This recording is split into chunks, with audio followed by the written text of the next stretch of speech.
Hi everyone, welcome back. It's Conchetta from Three Big Shots Craft Company. Thank you for joining me today. It's getting a little chilly outside. I was trying to do this video earlier, but the day kind of got away from me. As you can, I haven't even gotten changed yet from my earlier time. I'm sure everyone can relate with the kids with the hybrid learning and work and school, and it's been a crazy day. But I wanted to do this today and make this video for you. I wanted to make these wine bottles actually for my Etsy and eBay store, so I'm trying to get it all done before the sun goes down. So thank you for joining me. If you saw my other video from Halloween, I did some candy corn wine bottles. And I was trying to do that same concept for Christmas with like a white, red, and green. I haven't done it before, but I'm gonna try it out. So I have some wine bottles here already that are in various stages. I first primed them all, which I haven't really done before, but I have some dark wine bottles, some clear. So I just wanted to get them all on the same page. So I just used the basic spray primer. I did that on all of them earlier. And then when that was completely dry, I used a gloss white paint. I sprayed that 2 coats just to get it all even, all over the jars. And then once that's dry, it has to be very dry, especially with the gloss paint, especially it's a little cold. Probably don't really want to paint when it's so cold, but it seems like everything went okay, thankfully. My dog is digging a hole here.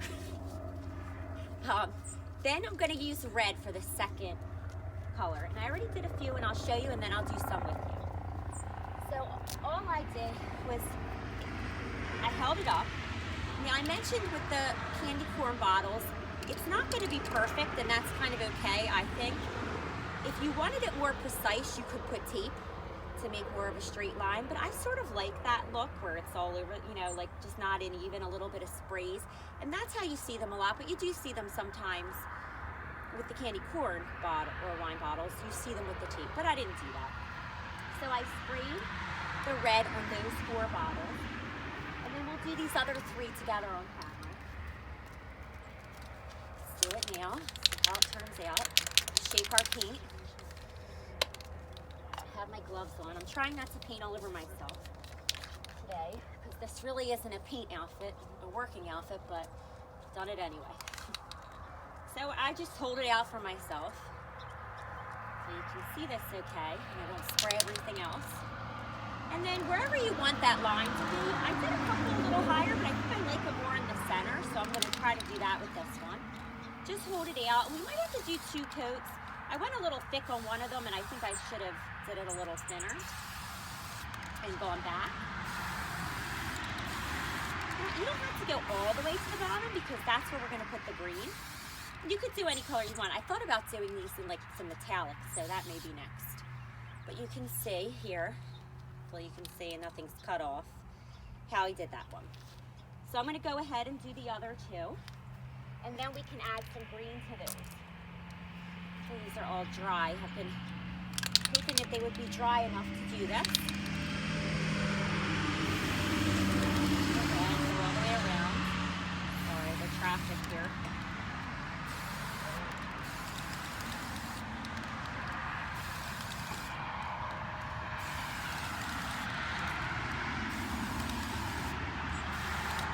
Okay.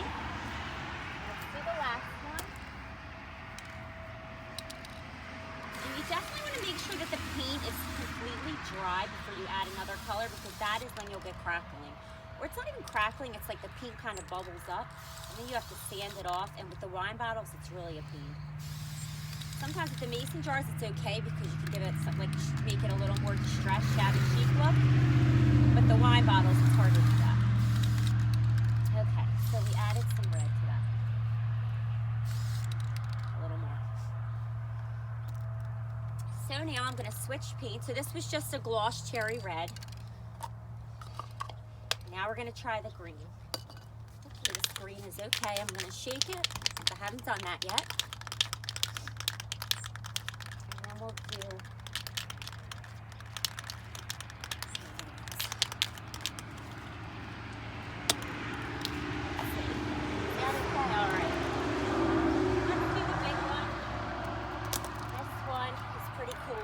I've asked my family, I mentioned with our restaurant, to save me these big ones. I think they're really neat. This one I think I'm going to use for myself, actually. And And my uncle gave me another one today, so, and it's a bigger one.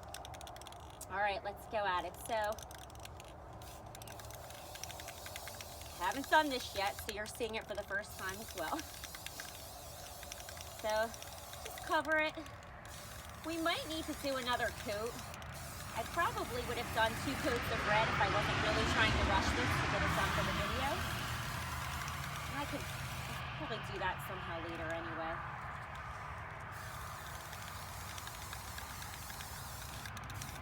I'm going to decorate these in some way after, maybe some flowers or ribbons.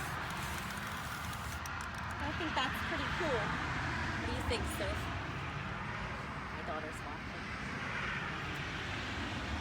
Let's do the other one. I think these would look neat like on a mantle, like 3 of them or even one, and just set it out.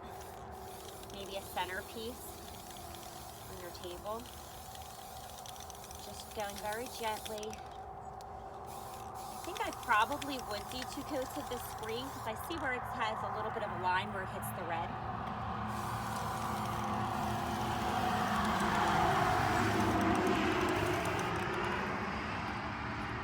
What do you think? Do the other 2, and then I could wait for those other ones since they're pretty wet.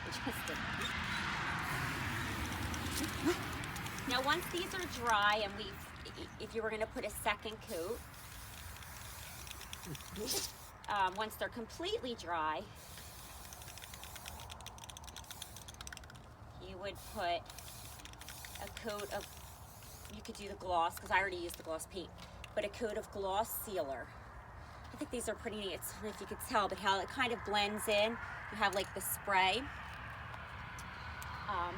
I like that look, but you could tape it for sure. So hopefully you find that interesting. Maybe you want to try this at home. Oh, my daughter wants to pop in here now. You can come in. Do you want to come in and say hi? She has no shoes on and it's cold. This is Sophia. Come closer to Mom so they can see you. She does crafts with me. She's our slime expert. So if you see on our Etsy and eBay shop that we have all this slime, her and her twin sister are the brains behind that.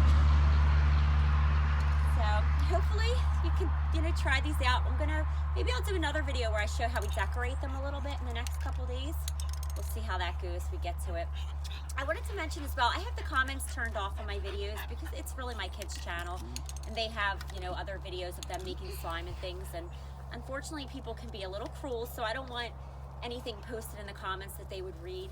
It would be my pleasure to answer any questions. If you wanted to go on my Etsy site, you can send me a message through there, and I have the Etsy and eBay linked through my YouTube page. So you could do that and just send me a question, just related to something else, not one of the things I'm selling on there. And I would love to answer your question or help you. If you have any suggestions or comments, that would be good too. So anyway, thank you. Hope you try this out, and have a great night. Take care.